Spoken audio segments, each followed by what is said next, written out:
Hello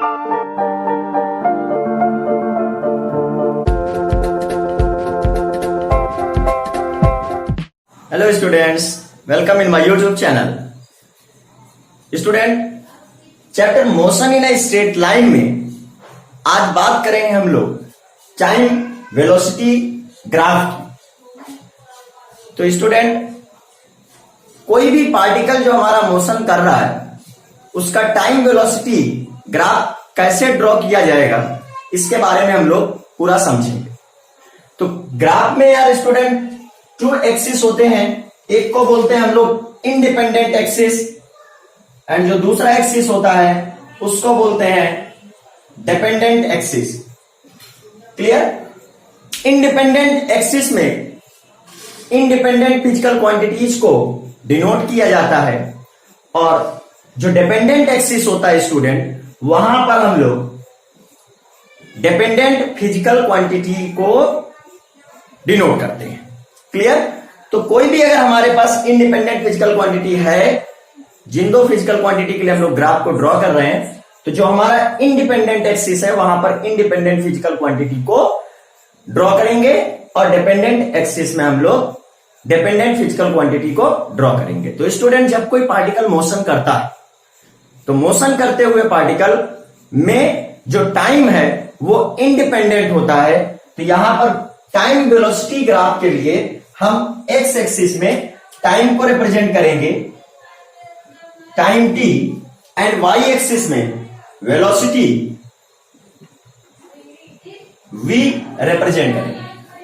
अब मान लीजिए सपोज दैट अभी जो हम ग्राफ ड्रॉ करने वाले हैं, उस ग्राफ में जो हमारा पार्टिकल है वो यूनिफॉर्म मोशन परफॉर्म कर रहा है। इट मींस स्टूडेंट, उस पार्टिकल की जो वेलोसिटी है वो यूनिफॉर्म है। एक बार फिर से समझ लो स्टूडेंट, जो टाइम वेलोसिटी ग्राफ है किसी भी पार्टिकल के मोशन का, उस टाइम वेलोसिटी ग्राफ में आपको जो independent axis it means x axis है वहां आपको टाइम रिप्रेजेंट करना है और जो डिपेंडेंट एक्सिस वाई एक्सिस है वहां आपको वेलोसिटी जो है रिप्रेजेंट करनी है। Clear student? तो हम अभी बात कर रहे हैं कोई पार्टिकल हमारा यूनिफॉर्म मोशन परफॉर्म कर रहा है तो उसके लिए टाइम वेलोसिटी ग्राफ ड्रॉ कैसे करें। स्टूडेंट, अगर कोई पार्टिकल यूनिफॉर्म मोशन को परफॉर्म करता है तो उस पार्टिकल की जो स्पीड है वो कांस्टेंट होगी और पार्टिकल टाइम के साथ जब उसकी स्पीड कांस्टेंट होगी तो इट मींस यहां एक्स एक्सिस में जो टाइम की वैल्यू है स्टूडेंट वो तो इंक्रीज होती रहेगी, बट जो पार्टिकल की वेलोसिटी वाई एक्सिस में हम लोग रिप्रेजेंट कर रहे हैं वो टाइम के साथ कांस्टेंट रहने वाली है। तो जो भी हमारा ग्राफ बनेगा वो parallel to the time axis होगा। तो यहां स्टूडेंट हमें समझ में आया कि वेलोसिटी टाइम ग्राफ के लिए टाइम को रिप्रेजेंट करना है एक्स एक्सिस में और वेलोसिटी को रिप्रेजेंट करना है वाई एक्सिस में। अगर पार्टिकल यूनिफॉर्म मोशन परफॉर्म कर रहा है तो जो भी पार्टिकल की वेलोसिटी है v वो with respect to time constant रहेगी। इस तरीके से for uniform motion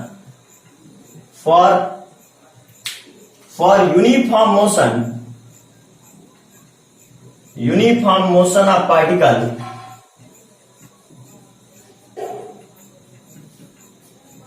velocity time graph of particle is parallel to the time axis.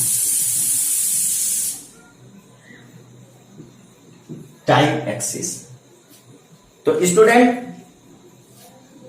अब हम लोग एक दूसरी कंडीशन लेते हैं जहां जो पार्टिकल हमारा मोशन कर रहा है उसकी velocity with respect to time continuous increase हो रही है और वो भी under constant acceleration. It means every second जो पार्टिकल की वेलोसिटी है वो इक्वल इंक्रीज हो रही होगी। स्टूडेंट, तो इस तरीके अगर कोई पार्टिकल मोशन कर रहा है या नॉन यूनिफॉर्म मोशन होगी या पार्टिकल की, लेकिन under constant acceleration, it means जैसे फर्स्ट 1 सेकेंड में पार्टिकल की वेलोसिटी अगर 10 मीटर पर सेकेंड इंक्रीज होती है, तो नेक्स्ट 1 सेकेंड में भी पार्टिकल की वेलोसिटी 10 मीटर पर सेकेंड ही इंक्रीज हो, फिर नेक्स्ट 1 सेकेंड में पार्टिकल की वेलोसिटी 10 मीटर पर सेकेंड इंक्रीज हो। तो ऐसे केस में हम जो है पार्टिकल का वेलोसिटी टाइम ग्राफ किस तरीके से ड्रॉ करेंगे। तो यहां पर हम आपसे बात कर रहे हैं कि जब पार्टिकल की वेलोसिटी लीनियरली इंक्रीज हो रही हो तो उसका वेलोसिटी टाइम ग्राफ किस तरीके से ड्रॉ किया जाएगा। ठीक है, तो स्टूडेंट हमें एक्स एक्सिस में रिप्रेजेंट करना है टाइम एंड वाई एक्सिस में रिप्रेजेंट करना है वेलोसिटी। अब हमने स्टूडेंट कहा कि जो पार्टिकल की वेलोसिटी है विद रेस्पेक्ट टू टाइम वो लीनियरली इंक्रीज कर रही है, ये हमारा ओरिजिन है। ठीक है, अब 1 सेकेंड में पार्टिकल की जो वेलोसिटी है वो 10 मीटर पर सेकेंड है। नेक्स्ट 2 सेकेंड में अब 10 मीटर पर सेकेंड और इंक्रीज हो रही है बेटा, तो 2 मीटर पर सेकेंड, तो फिर ये हो गई 20 मीटर पर सेकेंड। 3 सेकेंड में 30 मीटर पर सेकेंड एंड 4 सेकेंड में ये इंक्रीज होके हो जाएगी 40 मीटर पर सेकेंड। अब स्टूडेंट हमें क्या करना है, इन टाइम इंटरवल में जो भी वेलोसिटी है उनके प्रोजेक्शन लाइंस को ड्रॉ करना है और जो इंटरसेक्शन पॉइंट होगा प्रोजेक्शन लाइन का उनको मीट करते हुए ग्राफ ड्रॉ कर देना है। तो ये जो है हम प्रोजेक्शन लाइंस ड्रॉ कर रहे हैं। अब जो इनका इंटरसेक्शन पॉइंट है इनको जो है ज्वाइन करते हुए एक ग्राफ ड्रॉ करेंगे और वही होगा हमारा velocity time graph of particle when its velocity is increasing linearly with time. तो स्टूडेंट वेलोसिटी टाइम ग्राफ को ड्रॉ करने के लिए हमारे पास जो एक्स एक्सिस है वहां हमने टाइम को रिप्रेजेंट किया है, जो वाई एक्सिस है वहां हमने वेलोसिटी को रिप्रेजेंट किया है। डिफरेंट टाइम में जो वेलोसिटीज है उनको रिप्रेजेंट करने के बाद इंटरसेक्शन पॉइंट से ज्वाइन करने वाली एक लाइन ड्रॉ करेंगे तो हमें जो है वेलोसिटी टाइम ग्राफ ऑब्टेन्ड हो जाएगा। अगर पार्टिकल की वेलोसिटी कांस्टेंट एक्सेलरेशन के साथ इंक्रीज हो रही है तो जो ग्राफ होगा वो लीनियर वेलोसिटी के इंक्रीज होने पर एक स्ट्रेट लाइन मिलेगी हमें। Then student VT graph of a particle performing motion under constant acceleration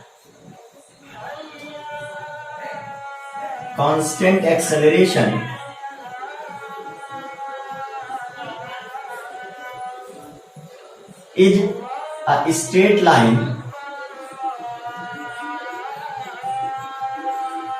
clear student, note कर लिया हम लोग कि एक टाइम वेलोसिटी ग्राफ में पार्टिकल के एक्सेलरेशन को कैसे फाइंड आउट कर सकते हैं। मतलब ये जो है टाइम वेलोसिटी ग्राफ है, टाइम को रिप्रेजेंट करते हैं एक्स एक्सिस में, वेलोसिटी को रिप्रेजेंट करते हैं वाई एक्सिस में, और लेट कर रहे हैं कि ये टाइम वेलोसिटी ग्राफ है और इस टाइम वेलोसिटी ग्राफ की हेल्प से हमें फाइंड आउट करना है पार्टिकल का एक्सेलरेशन। क्लियर? तो स्टूडेंट टाइम वेलोसिटी ग्राफ की हेल्प से पार्टिकल के एक्सेलरेशन को फाइंड आउट करने के लिए हम लोग यहां पर टाइम एक्सिस में एक टाइम लेट करते हैं t1 और इस t1 टाइम में पार्टिकल की वेलोसिटी को चेक करते हैं, वो है यहां पर v1। अगेन टाइम जो है नेक्स्ट एक टाइम इंटरवल लेते हैं t2 और यहां पार्टिकल की वेलोसिटी को चेक करते हैं, तो वो है यहां पर पार्टिकल की वेलोसिटी v2। तो हमने एक टाइम वेलोसिटी ग्राफ को ड्रॉ किया हुआ है और इस टाइम वेलोसिटी ग्राफ में टू टाइम है यहां पर t1 एंड t2 और इन टाइम में जो रेस्पेक्टेड वेलोसिटी है v1 एंड v2 उसको जो है हमने डिनोट किया हुआ है। अब स्टूडेंट टाइम इंटरवल जो हमारा t2 माइनस t1 है, इसमें जो चेंज इन वेलोसिटी है delta v is equal to v2 minus v1 है। इट मीन्स इस मोशन में डेल्टा t टाइम इंटरवल में पार्टिकल की वेलोसिटी में चेंज डेल्टा v हुआ है।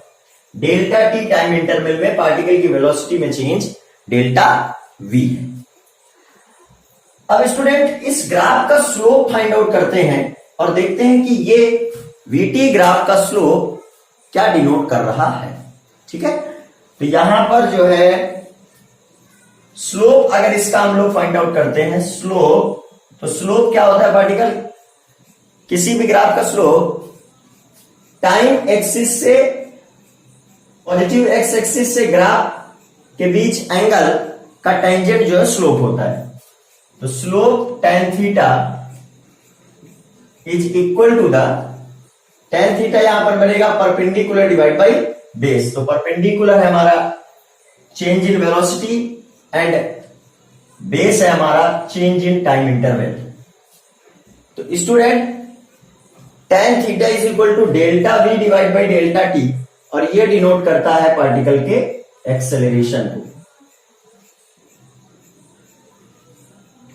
तो क्लियर है कि किसी भी टाइम वेलोसिटी ग्राफ से अगर हमें पार्टिकल के एक्सेलरेशन को फाइंड आउट करना है तो हमें उस टाइम वेलोसिटी ग्राफ के स्लोप को फाइंड आउट करना होगा। एक पर्टिकुलर टाइम इंटरवल में उस टाइम वेलोसिटी ग्राफ का जो स्लोप होगा वही उस टाइम में पार्टिकल का एक्सेलरेशन होगा। देन स्टूडेंट कॉन्सेप्ट जो हुआ slope of VT graph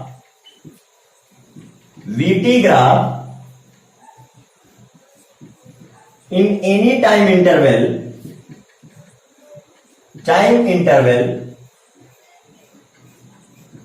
represents the acceleration of particle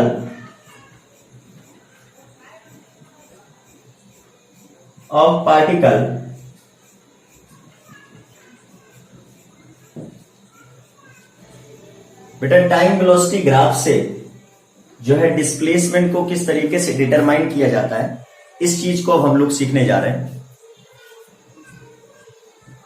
time velocity graph से डिस्प्लेसमेंट को डिटरमाइन करने के लिए स्टूडेंट आपको डेफिनिट इंटीग्रेशन का नॉलेज होना बहुत इंपॉर्टेंट है। तो क्या चीजें थोड़ा डिफिकल्ट होती हैं, लेकिन क्या है ना, टाइम के साथ आपको सीखना ही तो है। तो मैं आपसे कहूंगा कि टाइम वेलोसिटी ग्राफ से डिस्प्लेसमेंट को डिटरमाइन करने के लिए सबसे पहले आपको डेफिनिट इंटीग्रेशन बहुत अच्छी तरीके से समझ लेना होगा। तो हम यहां पर आपको डेफिनिट इंटीग्रेशन का ज्योमेट्रिकल मीनिंग क्या होता है ये समझाने वाले। स्टूडेंट कोई भी फिजिकल क्वांटिटी जो किसी दूसरी फिजिकल क्वांटिटी में डिपेंड कर रही हो, ठीक है, तो उसको हम जो डिपेंडेंट वेरिएबल होता है उसको बोलते हैं फंक्शन, और जो इंडिपेंडेंट वेरिएबल होता है उसको बोलते हैं कि ये इस इंडिपेंडेंट वेरिएबल का फंक्शन। जैसे हम यहां पर लिखते हैं f ऑफ x, तो इसको बोलते हैं f is the function of x। यहां पर जो f ऑफ x है वो भी एक फिजिकल क्वांटिटी है और जो x है वो भी एक फिजिकल क्वांटिटी है। बट जो एफ ऑफ एक्स है वो हमारा एक्स में डिपेंड करता है, मतलब एक्स की डिफरेंट डिफरेंट वैल्यू के लिए एफ ऑफ एक्स की डिफरेंट डिफरेंट वैल्यू हमें मिलेगी। तो एफ, इसको हम लोग पढ़ते हैं F is the function of x. अब स्टूडेंट हम लोग जब भी एफ ऑफ एक्स और एक्स के बीच ग्राफ बनाते हैं तो हम एक्स को एक्स एक्सिस में और एफ ऑफ एक्स को वाई एक्सिस में रिप्रेजेंट करते हैं। तो हमारा इंडिपेंडेंट वेरिएबल है एक्स और एफ ऑफ एक्स एक्स में डिपेंड कर रहा है, तो डिपेंडेंट वेरिएबल हुआ। अब यहां स्टूडेंट हमें डेफिनेट इंटीग्रेशन को सीखना, तो हम कोई भी ग्राफ लेट कर लेते हैं कि एफ ऑफ एक्स की वैल्यू एक्स पे इस तरीके से डिपेंड कर रही है। तो हमने यहां पर एक ग्राफ लेट किया हुआ है कि एफ ऑफ एक्स की वैल्यू एक्स में कुछ इस तरीके से डिपेंड करती है। अब यहां स्टूडेंट एक्स की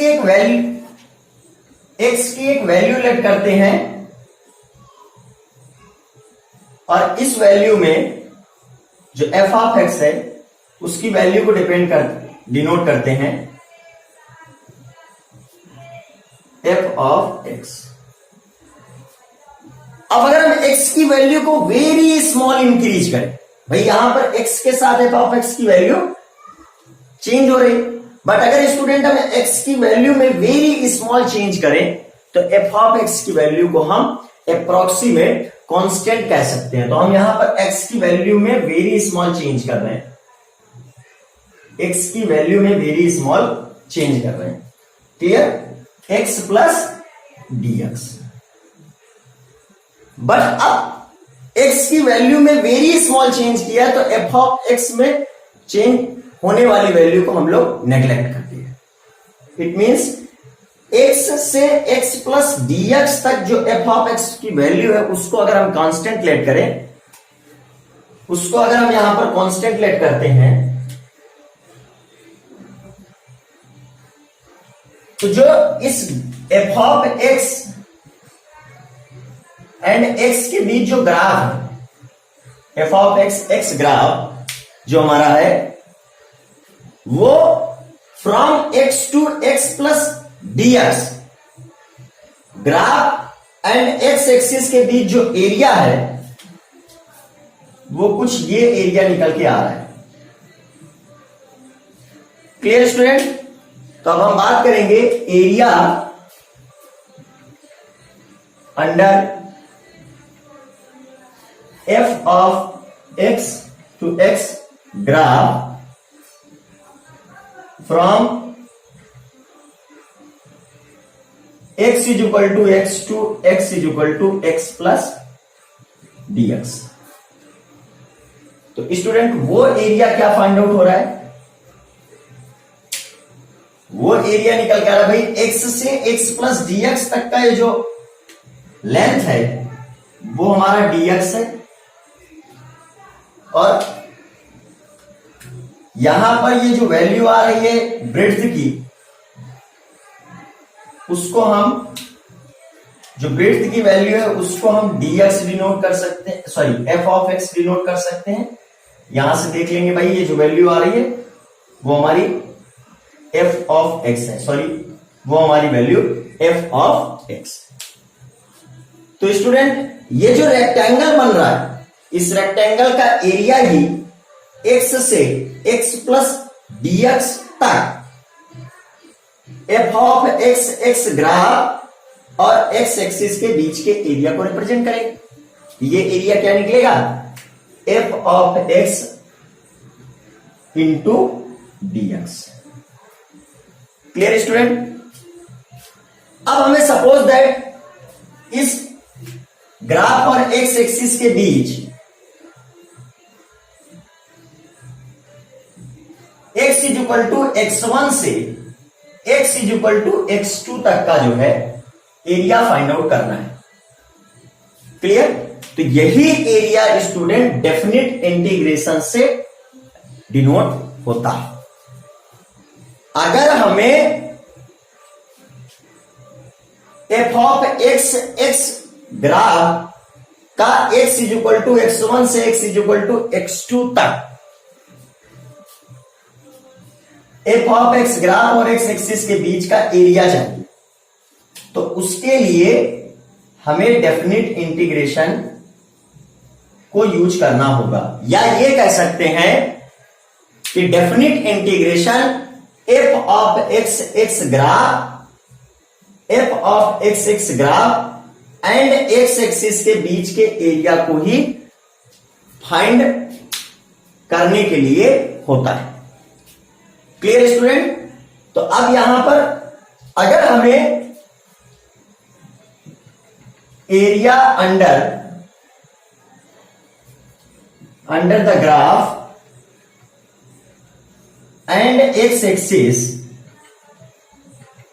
फ्रॉम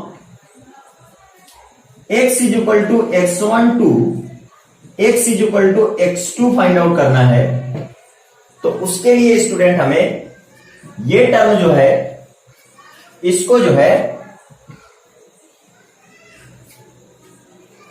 इंटीग्रेट करना होगा। x is equal to x1 से x is equal to x2 f of x dx। और अगर स्टूडेंट हमें यह समझना है कि integration x is equal to x1 to x is equal to x2 f of x dx का meaning क्या है, तो आप इसी तरीके स्टूडेंट हम बहुत सारे स्मॉल इंटरवल्स अगर x के लेते हैं और इन सारे इंटरवल्स में जो है जो एरिया है उनको फाइंड आउट करते हैं और उन एरिया का सम निकालते हैं, वो sum x is equal to x1 से x is equal to x2 तक f ऑफ x ग्राफ और x एक्सिस के बीच के एरिया को रिप्रेजेंट करेगा, और यही एरिया जो है इस डेफिनिट इंटीग्रेशन से हम फाइंड आउट कर सकते हैं। तो जनरली स्टूडेंट जो डेफिनिट इंटीग्रेशन है वो किसी भी ग्राफ और इंडिपेंडेंट एक्सिस के बीच का एरिया होता है। तो बच्चों टाइम वेलोसिटी ग्राफ से जो पार्टिकल का डिस्प्लेसमेंट है उसको फाइंड आउट करना है हमें। यहां जो है टाइम एक्सिस में डिफरेंट टाइम इंटरवल्स जो भी हैं उनको डिनोट करेंगे, और वेलोसिटी एक्सिस में उन टाइम में जो वेलोसिटी है उनको डिनोट करने के बाद ग्राफ को प्लॉट करते हैं। क्लियर? अब स्टूडेंट हमें इस ग्राफ से जो पार्टिकल का डिस्प्लेसमेंट है अंडर द मोशन उसको फाइंड आउट करना है। ठीक है? तो स्टूडेंट मान लीजिए किसी पर्टिकुलर टाइम t में जो पार्टिकल है उसकी वेलोसिटी है v। अब जो है टाइम को इंक्रीज करते हैं t से t प्लस dt। ये student very small time interval है dt, बट आपको दिखाई दे इसलिए इसको थोड़ा सा दूर लिखा जाता है। बाकी t के बिल्कुल पास t प्लस dt होता। ठीक है स्टूडेंट? अब इस टाइम में जो पार्टिकल की वेलोसिटी है वो अप्रोक्सीमेट कांस्टेंट लेट की जाती है। Clear student? अब जो है हमें वीटी ग्राफ और टाइम एक्सिस के बीच जो dt टाइम इंटरवल है इसका एरिया फाइंड आउट करना है। Clear? Area under VT graph and time axis from t is equal to t2 t is equal to t plus dt। तो student ये जो एरिया निकल कर आएगा भाई, एक तरीके से ये रेक्टेंगल बन रहा है, तो इस रेक्टेंगल में जो है, जो हमारी लेंथ है वो dt है और जो ब्रेड्थ है वो v होगी। आप सोच रहे होगे सर ये जो इतना पार्ट है आप इसको क्यों छोड़ रहे हैं, तो हम आपको बता दें कि जो टाइम इंटरवल है वेरी स्मॉल है, तो इस टाइम इंटरवल के लिए जो वेलोसिटी की वैल्यू है वो अप्रोक्सीमेट कांस्टेंट रहने वाली है। इसीलिए हमने वेरी स्मॉल टाइम इंटरवल के लिए जो है इस ग्राफ का सेगमेंट लिया है और इस ग्राफ और टाइम एक्सिस के बीच का एरिया फाइंड आउट कर रहे हैं। अब स्टूडेंट अगर हमें इस पूरे ग्राफ और टाइम एक्सिस के बीच का एरिया फाइंड आउट करना है, या मान लीजिए सपोज दैट हमें t1 से टाइम t2 के बीच जो है ग्राफ और टाइम एक्सिस के बीच का जो है एरिया फाइंड आउट करना है, तो हमें ऐसे जो है कई सेगमेंट लेट करने होंगे, ऐसे कई सेगमेंट लेट करने होंगे और उन सब सेगमेंट का जो एरिया है अगर हम उसका सम करेंगे तो हमें t1 से t2 तक जो ग्राफ है और टाइम एक्सिस है उनके बीच का एरिया फाइंड आउट हो जाए। उसे फाइंड करने के लिए हम स्टूडेंट डेफिनिट इंटीग्रेशन का यूज करेंगे। क्लियर? तो एरिया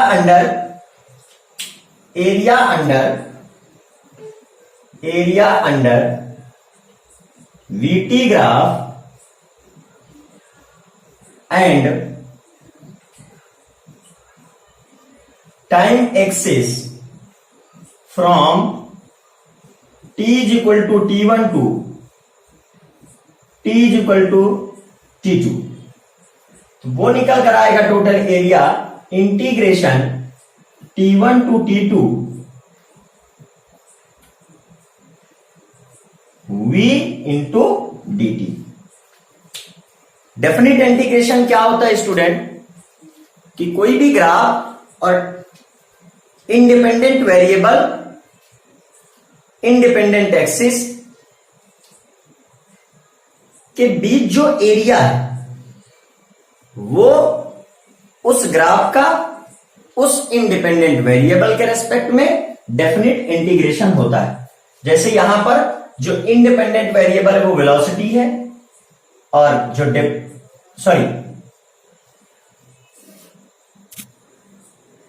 यहां पर जो डिपेंडेंट वेरिएबल है वो वेलोसिटी है, जो इंडिपेंडेंट वेरिएबल है वो टाइम है। तो इस VT ग्राफ और इंडिपेंडेंट एक्सिस के बीच का एरिया हमें फाइंड आउट करना है, तो हम इसको इंटीग्रेशन की हेल्प से फाइंड आउट कर सकते हैं। इंटीग्रेशन में हमें लिमिट लगानी है t1 to t2 independent variable into dependent variable. तो कुछ इस तरीके से इंटीग्रेशन, इसको हम ये भी बोल सकते हैं integration of velocity with respect to time from t1 to t2। तो इस टर्म को हम और क्या पढ़ेंगे, इसको पढ़ सकते हैं integration of velocity with time, with respect to time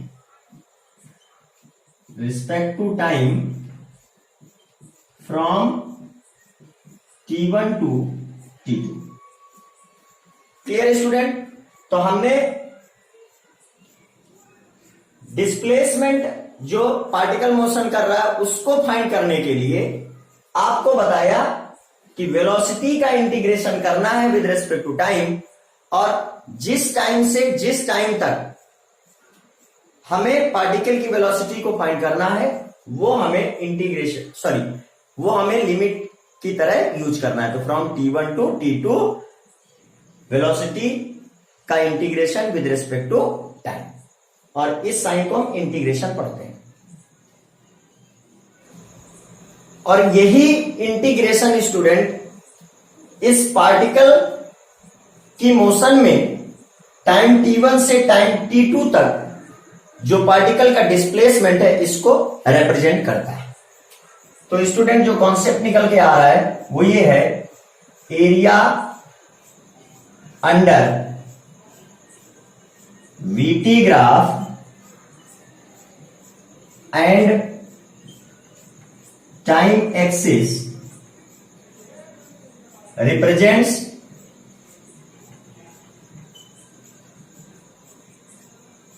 the displacement of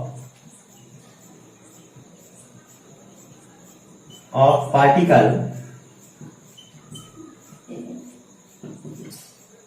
time interval in any time interval।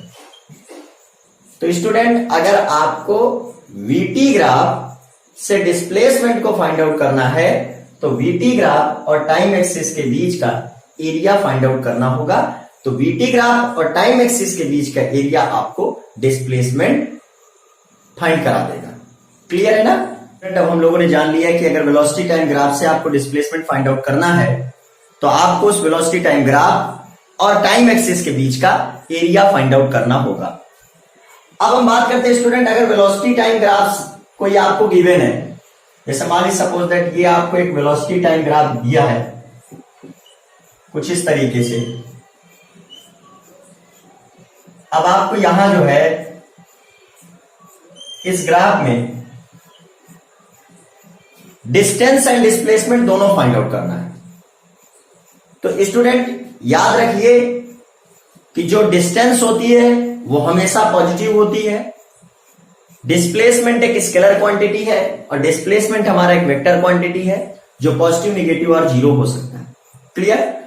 तो डिस्प्लेसमेंट के लिए स्टूडेंट फॉर डिस्प्लेसमेंट इस टाइम एक्सिस के ऊपर जो भी वैल्यू है, जो भी एरिया आएंगे उनको हम पॉजिटिव लेट करेंगे। भाई डिस्प्लेसमेंट को फाइंड आउट करने के लिए हमें इस VT graph and time axis के बीच का एरिया फाइंड आउट करना होता है। Clear? VT graph and time axis के बीच का एरिया फाइंड आउट करना होता है। बट स्टूडेंट डिस्प्लेसमेंट के लिए हम टाइम एक्सिस के ऊपर साइड का जो एरिया है उसको पॉजिटिव लेट करेंगे और जो नीचे साइड का एरिया है उसको नेगेटिव लेट करेंगे और फिर इन सारे एरिया का जो रिजल्टेंट निकलेगा, जो सम निकलेगा, उसको हम बोलेंगे कि ये पार्टिकल का फ्रॉम 0 टू t जो टाइम है उसमें डिस्प्लेसमेंट है। But student in case of distance, तो फॉर डिस्प्लेसमेंट जो ऊपर साइड का एरिया है टाइम एक्सिस के उसको पॉजिटिव लेट करेंगे और जो नीचे साइड का एरिया है उसको हम निगेटिव लेट करेंगे। ये बहुत इंपॉर्टेंट कॉन्सेप्ट है स्टूडेंट, इसको समझ लीजिए। अब हम बात करते हैं डिस्टेंस की। तो डिस्टेंस के लिए हमें करना क्या है, जो ऊपर साइड का एरिया है वो तो पॉजिटिव लेट करेंगे ही और जो नीचे साइड का एरिया है वो भी पॉजिटिव लेना होगा। तो डिस्टेंस के लिए टाइम एक्सिस के ऊपर और टाइम एक्सिस के नीचे दोनों वीटी ग्राफ और टाइम एक्सिस के बीच के एरिया को हम पॉजिटिव कंसीडर करेंगे और इनका सबका जो अलजेब्रिक सम होगा उसको हम बोलेंगे कि ये 0 टू टाइम t के लिए पार्टिकल का डिस्टेंस है। इस टाइम इंटरवल में पार्टिकल का ये डिस्टेंस है। तो डिस्टेंस और डिस्प्लेसमेंट के लिए काफी बेहद इंपॉर्टेंट कॉन्सेप्ट है स्टूडेंट, जो आपको किसी भी क्वेश्चन में इसको इंप्लीमेंट करना पड़ सकता है। तो इसको समझ लीजिए, डिस्प्लेसमेंट के लिए टाइम एक्सिस के ऊपर के एरिया को पॉजिटिव रखना है और टाइम एक्सिस के नीचे के एरिया को आपको निगेटिव रखना है और डिस्टेंस के लिए ऊपर का एरिया पॉजिटिव और नीचे का एरिया भी पॉजिटिव रहने वाला है और इन सारे एरिया का सम आप डिस्टेंस और डिस्प्लेसमेंट कंसीडर कर सकते हैं।